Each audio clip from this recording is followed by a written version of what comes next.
చంపడంలో కీలకమైన పాత్ర పోషించినటువంటి నాయకులకి పోలీసులు అండగా ఉన్నారు, రంగాన్ని వేధించిన వాళ్ళలో పోలీసులు ఉన్నారు అన్నటువంటి ఒక ఫీలింగ్ రాష్ట్ర వ్యాప్తంగా రగిలింది కదా. అందుకే కదా పోలీసుల కళ్ళెదురుగుండానే కదా జరిగినాయి విధ్వంసం. ఏది ఆపగలిగారు ఆ రోజున?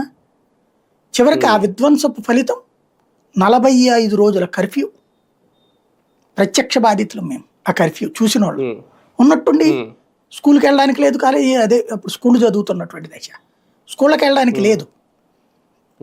విచిత్రం ఏంటంటే ఇంట్లో ఉన్నట్టుండి లేకపోతే షాపు ఓనర్ అయిన డబ్బులు ఇవ్వడు కదా. నాన్న షాప్లో పనిచేస్తుండే, షాప్ ఓనర్ డబ్బులు ఎట్ట ఇల్లు అడిగి తీసుకుంటాం. ఇప్పటికి మళ్ళీ ఫోన్ ఫెసిలిటీస్ కూడా లేవు ఆ రోజుల్లో. అకస్మాత్తుగా ఇంట్లో ఉండిపోయాం. ఇంట్లో ఉన్న తిండి ఆ బియ్యమో పప్పులో ఉప్పులో ఎన్ని రోజులకు వస్తాయి?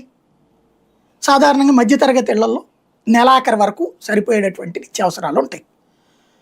అది కూడా ఏంటి, ఈ ఇంట్లో మగాళ్ళు బయట ఎంతో తినొస్తుంటారు కాబట్టి ఆ మిగతా లెక్క వరకు పెట్టుకుంటారు. ఏ ఇంట్లోనైనా సరే మధ్యతరగతి అంటే మా అయ్యని మధ్యతరగతి కుటుంబాలే కాబట్టి ఆ లెక్కన.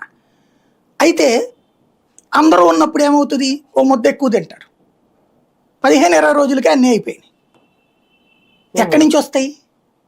కర్ఫ్యూ, బయటికి వెళ్ళడానికి వీళ్ళే. ఓ గంట రిలాక్స్ ఇస్తారు, పరిగెత్తుకు రావాలి. ఆ బయటకి కనీసం